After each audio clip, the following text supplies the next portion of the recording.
একদিন এক ভদ্রলোক তার বাড়িতে ভোজের আয়োজন করে। তিনি তার ছেলেকে ডেকে বলেন, যাও আমাদের আত্মীয় স্বজনদের ডেকে নিয়ে আসো। ছেলে বাইরে বেরোয়, কিন্তু সে সরাসরি নিমন্ত্রণ কাউকেই দেয়নি।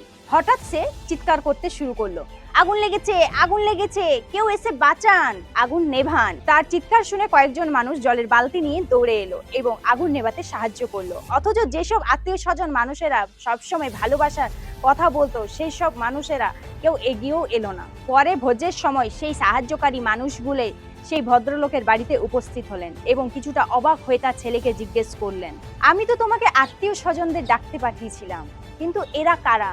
ছেলে মুচকি হেসে উত্তর দিল, বাবা, যারা আমাদের বিপদের সময় সবকিছু ফেলে সাহায্য করতে ছুটে এসেছে তারাই আমাদের আসল আত্মীয়।